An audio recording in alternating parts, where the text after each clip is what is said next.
때를 따라 열매를 맺으라는 제목으로 우리 하나님 말씀 선포하겠습니다. 우리 신앙의 영역에서 가장 중요한 것 구원이죠. 이게 신적인 영역입니다. 우리가 이 땅에서 건강한 거, 잘 사는 거 중요하지만 구원받지 못하면 그 사람의 삶은 의미가 없죠. 제일 중요한 걸 잃어버린 거예요. 신자가 우리가 하나님 앞에 받아야 될 거는 구원입니다. 근데 구원은 사실은 하나님의 역사고 은혜입니다. 우리를 죽음에서 건지시는 것 자체가 온전히 하나님의 영역이에요. 그래서 우리가 다른 누군가에 대해서 구원에 대해서 함부로 구원을 받았다 못 받았다 이런 말 하는 거는 굉장히 위험한 일이죠. 내 눈에 보기에 그 사람의 믿음이 좋을 수도 있고 또 누군가의 눈에 보기에는 그 사람의 믿음이 안 좋을 수도 있거든요. 그러니까 그거를 바라보는 사람의 그 사람의 믿음의 수준에 따라서 다른 사람의 믿음이 더 좋아 보이기도 하고 나빠 보이기도 하는 거예요. 그냥 누가 함부로 지금 내 눈에 보기에 저 사람은 그래도 구원 받을 것 같다 못 받을 것 같다 이렇게 말하는 게 굉장히 위험한 겁니다. 그래서 천국에 가면 세 가지 놀라움이 있다는 거 아니에요? 첫 번째가 분명히 있어야 될 사람이 안 보인다는 거고, 두 번째는 저 사람이 여기 있다는 거고, 그죠? 와, 저 사람이 천국에 있네. 세 번째는 뭐래요? 내가 천국에 와 있는 거예요. 이게 무슨 얘기냐면 사실은 우리가 구원을 받고 천국에 가는 거는 누구의 영역이라는 거예요? 하나님의 영역. 그러니까 내 기준으로 봐서 조금 믿음이 좋다고 해서 그 사람이 좋고 나쁘고 내가 내 믿음으로 봐서 그 사람이 좀 나쁘다 해서 또 함부로 이렇게 비난하고 비판하고 이러면 안 된다는 거예요. 하나님의 영역이에요. 함부로 누군가가 구원 안에 있네 밖에 있네 하는 말 하는 게 굉장히 위험하다 이 말이죠. 그런데 이런 가르침은 또 다른 위험을 낳습니다. 뭐냐면 많은 이들이 자기의 구원에도 이 같은 잣대를 적용하려고 하는 거예요. 한국교회가 많이 그러는데 구원은 은혜의 영역이요 하나님의 영역이라고 생각을 하니까 타인에 대해서 함부로 타인의 구원에 대해서 함부로 비판하지 말라 그랬더니 분명히 이건 타인의 구원에 대해서 함부로 비판하지 말라는 말씀이거든요. 근데 이거를 자기 자신의 구원에도 똑같은 잣대를 적용하는 겁니다. 그러니까 내가 생각해도 지금 내 삶에 그렇게 거룩하거나 아름답지 못하거든요. 그러니까 내가 지금 욕망을 따라 산단 말이죠. 그러니까 자기가 제일 잘 알아요, 자기를. 그런데도 뭐라 생각하냐면 나는 그래도 은혜로 구원받으니까 괜찮을 거야 라고 생각을 하는 거예요. 그리고 자기 삶을 정리를 해야 되는데, 그러니까 죄가 있거나 문제가 있다고 생각하면 정리를 해야 되는데 정리하지 못하는 거예요. 구원에 대해서 함부로 단정하지 말라는 말은 타인의 구원에 대해서 함부로 단정하지 말라는 말입니다. 왜냐하면 그 사람의 영혼이나 내면을 내가 다 알 수 없거든요. 그러니까 그 안에 하나님의 그 어떤 생명의 성령의 불씨가 있는지 없는지를 모른단 말이죠. 그러니까 우리가 그 누군가에 대해서 함부로 비판을 하면 안 되는 건데 자기 내면은 잘 알죠. 물론 자기가 조금 잘못했다고 해서 비난하고 나 같은 건 구원 못 받아 이런 말은 아닙니다. 이게 아니라 자기에 대해서도 때로는 은혜와 그런 관대함으로 나아가야 될 때가 있어요. 특히 이제 열심을 내는 신자일수록 너무나 자기를 또 비난하시는 분들이 있거든요. 근데 그거는 별로 좋은 현상이 아니고, 그게 아니라 자기 내면은 자기가 제일 잘 알잖아요. 그러면 자기 안에서 욕망이 일어나는 것과 죄악이 발생하는 것은 자기가 제일 잘 알거든요. 근데 그런 것들에 관대하면 안 된다는 거예요. 자기 스스로의 구원에 대해서 관대를 해요. 자기가 살펴봤는데도 예배도 제대로 안 드려요? 기도도 안 해요? 제가 욕망을 따라 사는 줄 너무나 잘 알아. 자기 스스로를 이러면 안 되는데 라고 자기가 요즘에 생각을 하는데도 불구하고 그럼에도 불구하고 나는 구원을 받을 거야 라고 방치를 하면 안 된다는 거예요. 이거는 사실은 하나님이 우리에게 주신 은혜의 메시지가 아니에요.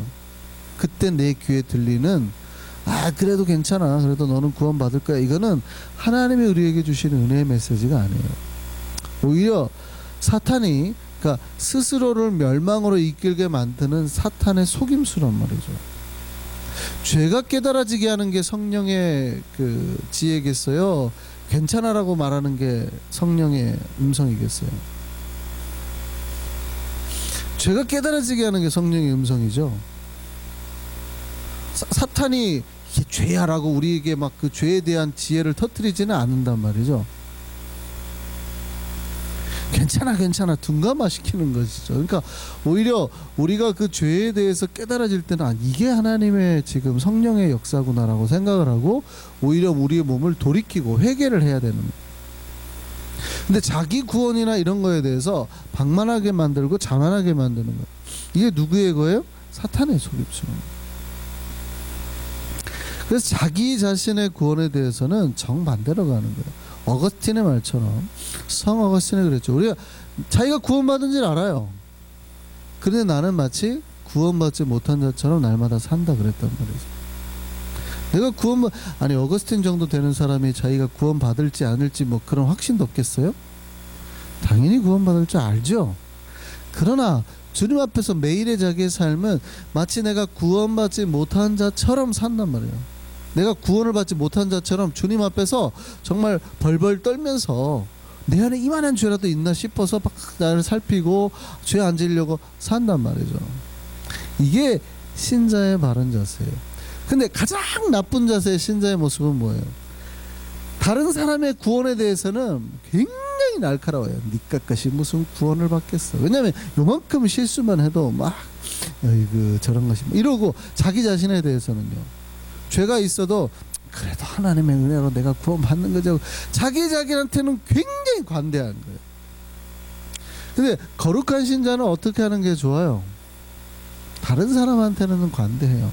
그러니까 관대하라는 얘기가 누가 잘못한 거를 그냥 봐주라 그 얘기가 아니라 누군가가 좀 실수를 해도 용납을 해주라는 거예요. 근데 자기 자신한테는 최대한 엄격하게 주님 앞에 서라는 거죠. 근데 신자들이 거꾸로예요. 거꾸로. 조심해야 됩니다. 우리가 누군가의 구원에 대해서 함부로 결정을 하면 안 돼요. 그러니까 구원은 왜냐면 하나님의 영역이니까. 그런데 또 이런 것도 있어요. 뭐냐면 우리가 저 사람이 구원 받을지 못 받을지에 대한 짐작할 수 있게 하는 증거들도 예를 들어서 있습니다. 뭐냐면 예를 들어서 이제 꽃이 피어야 열매 맺는 나무가 있다고 생각해 보시죠. 그러면 그 나무에 꽃이 딱 피면 우리가 뭘 짐작해요? 이제 저 꽃이 떨어지면 열매가 이제 생기겠구나라고 우리가 짐작을 하잖아요. 그러니까 만약에 그렇게 짐작할 수 있는데 그 나무가 그 해에 꽃이 피지 않았다고 하면 그 해에 열매가 없다고 할 수 있는 거죠. 그러니까 제가 지금 드리는 말씀은 뭐냐면 다른 누군가의 구원에 대해서 함부로 말을 하면 안 되지만 그 구원에 대해서 자만하지 말라는 얘기예요. 그러니까 그 얘기는 뭐냐면 분명히 구원은 하나님의 영역이지만 그 구원이 완전히 그러면 우리 눈으로 보일 수 없는 거냐, 그거는 아니라는 겁니다. 짐작케 하는 증거들을 하나님이 주시는 거예요. 그래서 이거를 가지고 타인을 가르칠 수도 있고 자기 스스로 더 채찍질할 수도 있어야 된다는 거예요. 신자가 하나님의 말씀을 듣고 또 훈련을 받고 그러면 우리 안에 뭐가 일어나요? 변화가 일어나야 되죠. 변화가 일어나야 되는 건데 만약에 지금 어떤 감동도 감화도 없고 변화도 없다 그러는 거는 그 안에 생명의 변화가 없다는 거예요. 그러니까 생명의 씨앗을 잃어버린 거죠. 죽은 나무인 거예요. 물론 하나님은 죽은 나무에서도 생명의 싹을 나게 하실 수 있어요. 마른 뼈도 살아나게 하시는 분이니까. 그러니까 사역자가 교회를 향하여서는 말씀과 훈련을 멈출 수 없습니다. 그러니까 지금 누군가가 마른 뼈 같은 존재로 있어요. 그러면은 증조가 없네. 저 사람은 살아날 가능성이 없네라고 사역자는 포기할 수 없는 거예요. 끊임없이 사역자는 그럼에도 불구하고 하나님의 역사를 구하는 겁니다. 우리가 선교지를 갔는데 열매가 없다고 그래서 이제 징조가 없네, 더 이상 이 사람들이 변할 가능성이 없다고 포기하면 되겠습니까? 그럴 수는 없죠. 그러나 그 사람의 미래의 구원에 대해서 당신은 구원 못 받아 라고 우리가 함부로 말을 할 수는 없지만, 현재 상태로 보아서는 그 사람의 구원이 있어요, 없어요? 그거를 가늠할 수 있어요, 없어요? 있죠. 그게 있단 말이죠. 현재 상태에서는, 그러니까 지금 어떠한 가능성이 없어도 사역자는 멈출 수는 없지만, 그 희망을 포기할 수는 없지만, 변화되지 않는 개개인의 현재 상태에서는 어떠한 생명도 없어요. 지금 그 사람의 미래에 구원이 없다 이 말이에요. 그러니까 하나님의 구원 안에 들어있냐 안 있냐는 현재 상태로는 아직 들어있다라는 것을 확인할 수 없다 이 말이죠. 그러니까 생명을 얻으려면 반드시 징조가 있어요. 여러분이 구원을 받아요, 안 받아요? 여러분 구원 받았어요, 안 받았어요? 물론 안 받았다 하시지만 다 구원 받았잖아요. 구원 받았다는 걸 어떻게 아냐고요? 현재 상태 내 안에 변화의 역사, 생명의 역사가 있기 때문에 아는 거예요. 여러분 이 새벽을 왜 힘들게 깨워서 오셨습니까? 그게 이미 그 안에서 역사하시는 성령님의 은혜와 역사가 있다 이 말이에요. 그래도 좋든 싫든 내가 막 정말 은혜로 막 충만하고 나오려고 하시는 분도 있지만, 아니면 어떤 분 힘든데 내가 어떤 부서를 맡았으니까 나가야지 하는 사람도 있을지 모르지만, 그 안에는 어쨌든 그 안에 생명의 불꽃의 씨앗이 있다는 말이죠. 그래도 새벽을 나가야지라고 하는, 그러니까 변화의 능력이 그 안에서 있었어요. 여러분 반드시 어떤 열매를 맺으려 하면 그 앞에 전조라는 게 있어요.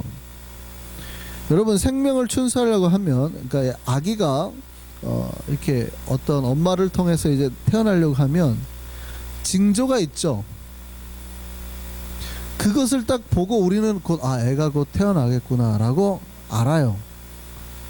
근데 그것도 없는데 애가 태어나겠구나라고 생각하는 사람은 한 명도 없어요. 열매를 맺으려면 당연히 뭐가 있어야 되겠어요? 갑자기 뭐 아내나 며느리가 갑자기 딸이 입덧을 한다거나, 그렇죠? 뭐 생리가 끊어졌다거나, 아니면 점점 배가 불어올라야 되는 거예요. 근데 입덧한 적도 없고 생리가 끊어진 적도 없고 배가 안 불러와요 막. 그런데도 갑자기 막 우리 애가 곧 애를 낳는데요 뭐 이런 부모가 있어요? 그렇게 설레발 치고 다니면은 주변 사람들이 뭐라고 생각했어요? 저 집 문제가 있나 보다, 저 사람. 그렇게 생각하겠죠. 징조가 있어요. 여러분 우리가 성령의 천국을 갈 수 있는, 저 사람이 천국을 갈 수 있다 함부로 말을 하면 안 되지만, 사실은 징조라는 게 있어요. 근데 이거를 살펴야 된다 이 말이에요. 내 안에 요즘에 징조가 사라진 게 아닌가, 구원의 기쁨이 없어진 게 아닌가, 저 사람이 요즘에 하는 걸로 보니 뭔가 지금 문제가 발생한 게 아닌가를 빨리 살펴야 되는 거예요.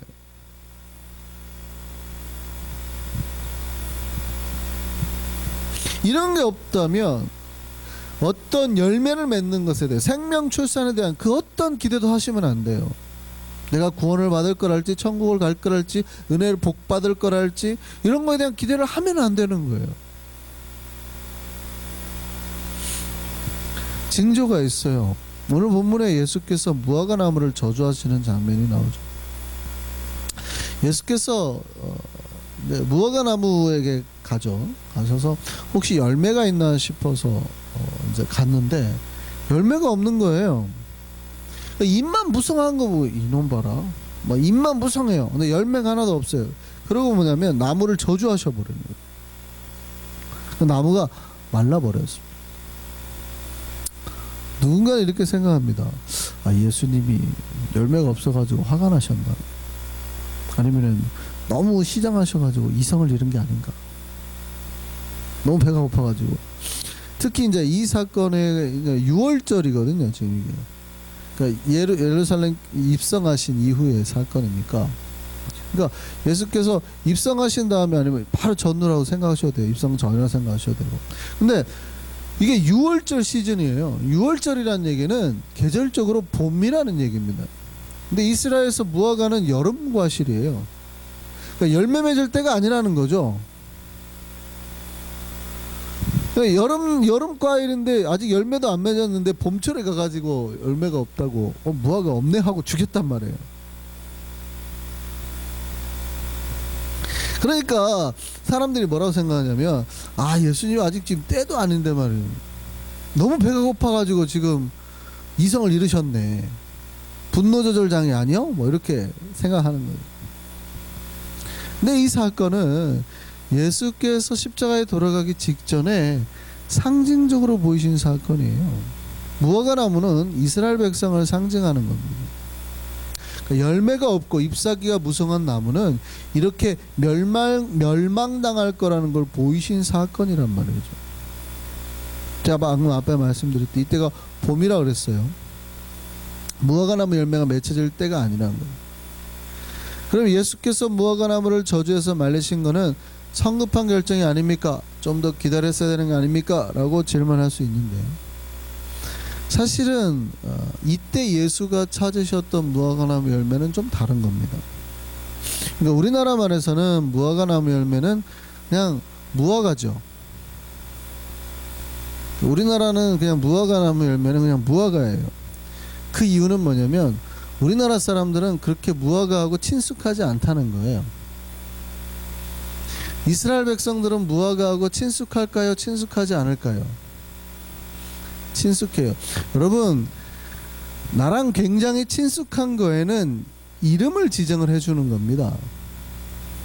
근데 나하고 친숙하지 않은 거는 그냥 대시예요. 통틀어서. 아니면은 그것들 those 정도가 되겠죠. 근데 나랑 친한 것들한테는 그렇게 대시나 those로 방치할 수가 없고, 얘는 얘, 얘는 얘, 얘는 얘, 얘는 얘 이름을 지정을 해주는 거죠. 무슨 얘기인지 잘 들으셔야 돼요. 이스라엘에는 워낙 무화과가 흔하니까 계절을 따라서 맺는 열매를 지칭하는 이름이 달라요. 그 무화과가 굉장히 흔하니까 세분화해서 이름을 지정한단 말이죠. 자, 이스라엘은 건조한 나라입니다. 그러면 이스라엘은 비를 갖다가 이런 비 저런 비라고 지정을 할까요, 안 할까요? 안 해요. 왜냐면 이른 비와 늦은 비밖에 없는 거예요. 일찍 온 비, 늦게 온 비. 두 개밖에 없는 거죠. 그런 비가 많이 안 오는 지역은 많이 오는 비, 적게 오는 비 이렇게밖에 구분을 안 하는 거죠. 자, 대한민국은 비가 많이 오는 나라일까요? 적게 오는 나라일까요? 많이 오는 나라입니다. 옛날부터 대한민국은 비가 굉장히 많이 나오는 나라죠. 그러니까 영어로는 이 비에 대해서 다 이렇게 하기가 쉽지 않아요. 영어로 바꾸면 뭐예요? 그냥 rain인 거지. 물론 뭐 제가 찾아봤더니 뭐 진눈깨비라는 단어도 있긴 있더라고요. 그런데 한국은 계절에 따라서 봄에 아니면 많이 뭐 모양에 따라서 비의 이름을 다 세분해 놨습니다. 뭐 우리는 잘 모르지만, 그러니까 외국인들은 이런 단어를 모를 거죠. 그냥 내리는 거는 다 비예요. 하늘에서 물이 내려오면 다 비인데 우리나라 사람들은 그거를 다 구분해 놨대요. 농사 짓거나 특히 기상청에 일하시는 분들은 그걸 세분해 놨겠죠. 너무 많은데 뭐 제가 깜짝 놀랐습니다.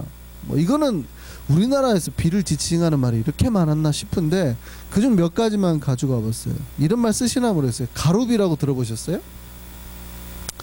가루비라는 말이 있더라고요. 전통적으로 우리나라에 쓰는 말. 그러니까 가루처럼 보슬보슬 내리는 비래요. 잔비. 잔비 온다 그래. 잔비는 가늘고 잘게 오는 비. 실비는요, 실처럼 오는 비. 쌀락비는 쌀애기처럼 내리는 비. 날비는요, 날비는 돗자리를 칠 때 날실로 쓰는 거라는데요, 가늘게 막 꼬이면서 내리는 비래요. 발비는 막 빗발이 굵게 내리는 비. 직달비는 막 세차게 퍼붓는 비. 달구비 막 정말 뭐 짓누르듯이 거세게 내리는 비. 그 다음에 이거는 알아요. 여우비. 여우빈 들어보셨죠? 맑게 겠다가 맑은 날에 잠깐 이렇게 해 떴는데 비 오는 거죠. 뿐만이 아니에요. 이게 비 이름인가 싶은데 먼지잼, 먼지가 많이 피는 날 확 한번 내리는 비, 개부심. 장마철에 비가 확 오고 난 다음에 막 흙이 쌓였는데 다 내려서 진흙을 쓸어내리는 비, 그걸 개부심이라고 그런대요.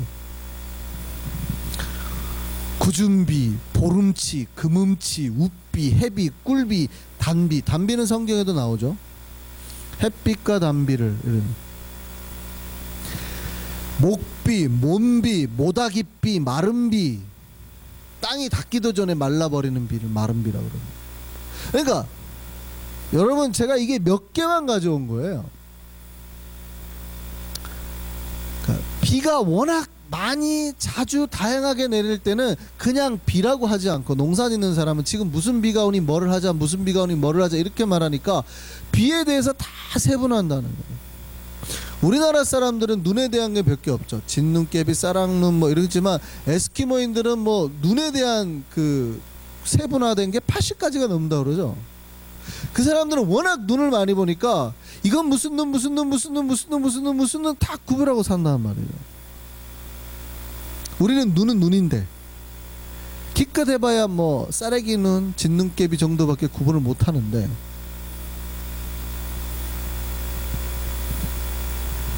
우리가 성경을 읽을 때 실수하는 게, 예수께서 지금 무화과 나무에 열매를 맺으러 딱 갔다 그러니까 우리는 보통 이 생각하는 게, 아, 우리가 생각하는 그 무화과 열매, 아, 그거 따라가셨나 보다 생각을 하는 거예요. 근데 이게 히브리어를 정확하게를 보면 그게 아닌 거예요. 지금 예수님이 따라간 무화과는 그게 아닙니다. 이스라엘 백성들이 여름에 수확해서 먹는 일반적인 무화과 열매는 테에나라 그래요. 근데 예수께서 지금 여기서 그러면 테에나를 따라갔냐? 그게 아니에요. 우리가 일반적으로 먹는 그 무화과 나무는 테에나고, 지금 예수님이 열매가 있는지 없는지, 제가 지금 그 열매를 맺었나 없나 보러 간 열매는, 무화과는 파게입니다. 파게. 히브리 말로 파게. 그러니까 지금 예수님이 아, 얘가 테에나를 맺었나라고 보러 간 게 아니고, 아, 얘가 지금 파게가 있나라고 지금 보러 간 거예요. 이 파게는 여름에 막 풍성하게 맺혀지는, 그 진짜 본격적으로 맺혀지는 무화과가 아닌 거예요. 봄철에 맺혀지는 무화과. 이 파게가 봄철에 만약에 맺혀지지 않으면 여름철에 테에나가 없는 거예요. 그러니까 이 파게는 뭐예요? 전조현상인 거죠. 이 나무가 테에나를 맺을 수 있나 없나를 알려주는 전조현상인 거예요. 이 파게를 따라가신 거예요. 근데 딱 봤더니 파게가 없어요. 그러니까 얘는 지금 여름까지 남겨둘 필요가 있어요, 없어요? 이 나무는 없다는 거예요. 파게가 없으면 테에나가 없어요. 예수님 딱 보시고 파게를 따라가는데, 아, 이놈 봐, 파게가 없네. 그럼 얘는 여름까지 남겨둘 필요가 있다는 거예요, 없다는 거예요? 없다는 거예요. 얘는 테에나를 못 맺겠네 하고 말라버리신 거예요. 그냥 보고, 아, 열매가 없네, 막 배고픈데 이거 날 기분 나쁘게, 그냥 넌 죽어, 이렇게 한 게 아니라 이스라엘 백성을 상징하는 거예요. 이게 이스라엘의 심판이라고 말하는 이유가, 입만 무성했다는 거예요. 뭔가 막 뭘 맺을 것처럼 막 무성했다는 거예요. 언젠가는 맺을 거예요, 걱정하지 마세요라고 막 입만 무성했다는 거예요.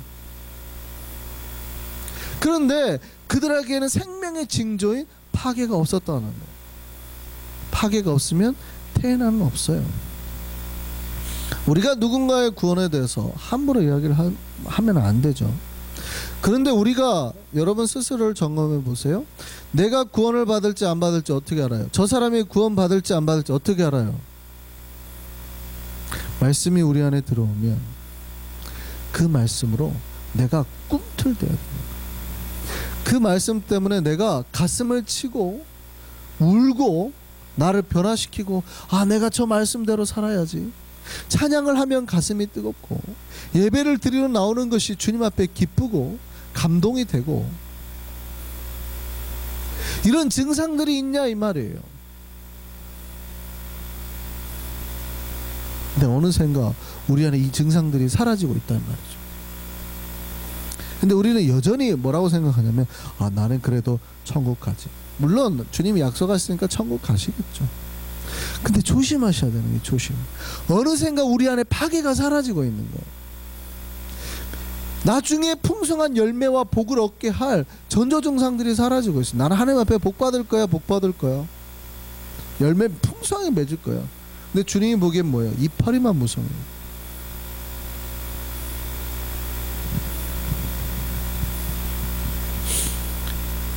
여러분, 말씀과 훈련이 다가오면 우리 안에 변화가 일어야 돼요. 계속해서 새로운 다짐과 결심이 있고 그 안에서 또 하나님을 만나고 이런 그 파괴의 역사가 이미 그 안에서 계속 움직여야 되는 거예요. 만약에 그게 없으면 열매가 없을 수 있다 이 말이죠. 성경은 신자를 나무에 잘 비유합니다. 포도나무에도 비유하고 그러죠. 근데 어떤 나무가 좋은 나무래요? 좋은 열매 맺는 나무가 좋은 나무라는 거예요. 좋은 열매. 우리가 좋은 열매 맺지 않으면 버려지게 되는 거예요. 신자에게 좋은 열매는 성령의 열매일 수 있고 개인적으로는 구원의 열매나 영생의 열매가 되겠죠. 근데 그걸 얻기 위해서는 반드시 봄에 그게 결정이 되는 거예요. 그 결정되는 때가 언제예요? 궁극적인 그날이 아닌 거예요, 사실은. 목사님 어떻게 합니까? 주님 오셔가지고 나한테 진짜 복 주실지 어떻게 알고 나한테? 그런데 예수님은 알잖아요. 파괴가 없으면 태어나가 없는 거예요. 지금 하나님의 은혜와 감격과 감동으로 살지 못하면 궁극적인 하나님의 은혜와 복은 우리에게서 이미 떠나간 거예요. 그래서 신자는 언제가 제일 중요하다고요? 현재가 제일 중요하다고 그러죠. 오늘날을 내가 어떻게 사느냐예요. 궁극적인 그날에 뭔가 되겠지 막연한 생각으로 사는 게 아니라 은혜의 때, 봄의 때, 현재에 지금 내가 생명의 열매를 맺어내야 되는 거예요. 하나님 은혜와 감격으로 살아야 되는 거예요. 말씀이 기뻐야 되고 찬양이 즐거워야 되고 기도하는 것이 나에게 감격이 돼야 된다는 얘기죠. 그 사람이 좋은 열매를 맺는 거예요. 열매 맺는 좋은 나무가 되는 거예요. 지금 현재 이때의 열매를 맺어야 나중에 그때의 복의 열매로 다가오는 거죠. 저는 우리 한성의 백성들이 그때를 따라서 열매 맺는 좋은 나무 되기를 소망합니다. 말씀으로 나를 새롭게 하고 날마다 자기 자신을 점검해서 주님이 보시기에 주님이 쓰시기에 합당한 좋은 열매 맺는 우리 삼성교회 YCM 우리 한성의 모든 백성들 되기를 소망합니다. 기도하겠습니다.